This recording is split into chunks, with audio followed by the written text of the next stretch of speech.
Mga ka-game yard, hindi lahat ng breeder ay nagiging alamat. Pero may iilan na hindi lang nagtagumpay sa iisang larangan, kundi sa dalawa o higit pa. Isang pangalan sa Pilipinas na hanggang ngayon ay kinikilala sa mundo ng negosyo at sa mundo ng game fowl breeding. Ito ang kwento ng isang tao na tinatawag ng marami bilang living legend, Biboy Enriquez. Simula ng isang negosyante. Si Leandro Biboy Enriquez ay hindi lang kilala sa manok, isa rin siyang matagumpay na negosyante. Sa kanyang kabataan, pumasok siya sa mundo ng hospitality at entertainment industry. Kabilang sa kanyang mga naging bahagi, mga kilalang hotel, nightlife establishments, at high-end business ventures. Tagumpay sa hospitality industry. Naging bahagi siya ng ilang kilalang establishment tulad ng Sulo Hotel, Silahis Hotel, Philippine Village Hotel, Puerto Azul Beach Hotel. At isa sa pinakakilalang ginawa niya, ang pagdadala ng Playboy Club sa Pilipinas noong 1970s.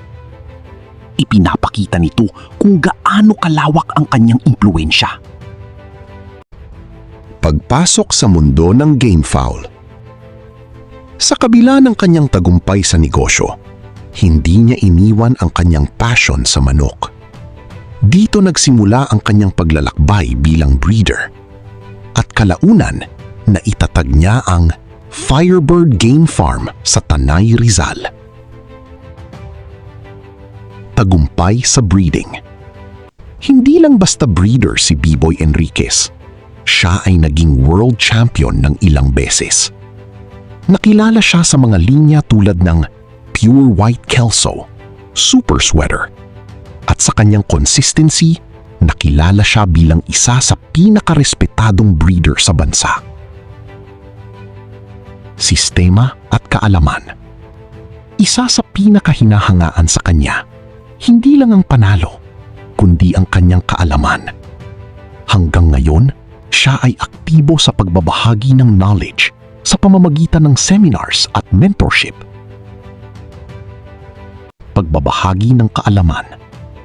Sa kanyang edad, patuloy pa rin siyang nagtuturo sa mga bagong breeders.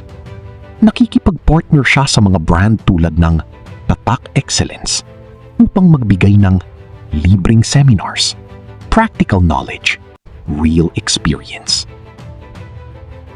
Aktibong kompetisyon hanggang ngayon. Kahit sa kasalukuyan, aktibo pa rin siya sa kompetisyon. Isa sa kanyang recent achievement, pagkapanalo sa 11 Cock Invitational Cup 2026. Ipinapakita nito na ang kanyang galing ay hindi lang sa nakaraan, kundi hanggang ngayon. Mga aral sa buhay at breeding. Mga ka-game yard, ano ang pwede nating matutunan? Disiplina sa negosyo, passion sa ginagawa, consistency sa breeding, pagbabahagi ng kaalaman. Ang tunay na tagumpay ay hindi lang sa panalo, kundi sa epekto mo sa iba.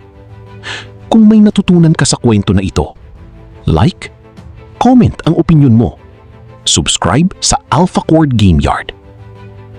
Sa tingin mo, mas mahirap ba maging successful sa negosyo o sa breeding? Comment mo sa baba. Pag-usapan natin.